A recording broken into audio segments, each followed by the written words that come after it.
বাড়ি বাড়ি পানীয় জল পৌঁছে যাবে বাঁকুড়া জেলায়, এমন পরিকল্পনা নিয়ে আরও এক ধাপ আলোচনার মাধ্যমে কথা এগিয়ে রাখলেন মন্ত্রী মানস ভূঁইয়া।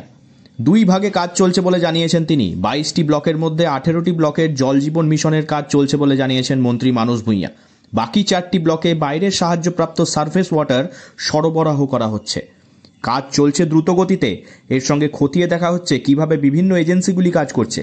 আলোচনা হয়েছে ডিস্ট্রিক্ট ম্যাজিস্ট্রেট, পুলিশ এবং বিভিন্ন আধিকারিকের সঙ্গে। জেলা শাসক প্রতি সপ্তাহে পরিদর্শনে যাচ্ছেন জল সরবরাহের কাজে। আমাদের এখানে দুটো ভাগে আমাদের কাজ চলছে। 22টা ব্লকের 18টা ব্লকে জল জীবন মিশনের কাজ, আর 4টা ব্লকে আমাদের বাইরের সাহায্যপ্রাপ্ত এডিবির সাহায্যপ্রাপ্ত প্রজেক্ট সারফেস ওয়াটার থেকে আমরা সরবরাহ করছি। সেই কাজ জঙ্গলমহলের জেলাগুলির নাম উঠে এসেছে পর্যালোচনায়। পশ্চিম মেদিনীপুর, বাঁকুড়া, ঝাড়গ্রাম, পুরুলিয়া, পশ্চিম বর্ধমানের কিছুটা এবং বীরভূমের একাংশ।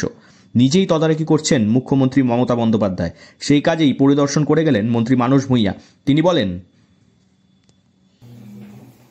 বাড়ি বাড়ি জল, পানীয় জল পৌঁছে দেওয়ার যে মুখ্যমন্ত্রী মমতা বন্দ্যোপাধ্যায়ের যে স্বপ্নের পরিকল্পনা, সেটা নিয়েও আমরা বিশদভাবে পর্যালোচনা করেছি।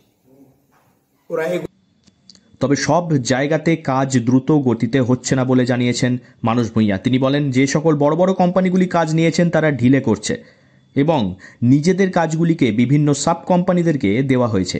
এই বিষয়গুলি খতিয়ে দেখবেন ইঞ্জিনিয়াররা। বাঁকুড়ায় জলের সমস্যা বিরাট, তবে প্রশাসন যদি তৎপর হয় তাহলে এই সমস্যা সমাধান করাও সম্ভব। সেই দিকেই আশার আলো দেখতে পেল সাধারণ মানুষ। বাঁকুড়া থেকে নীলাঞ্জন ব্যানার্জির রিপোর্ট, লোকাল 18 বাংলা।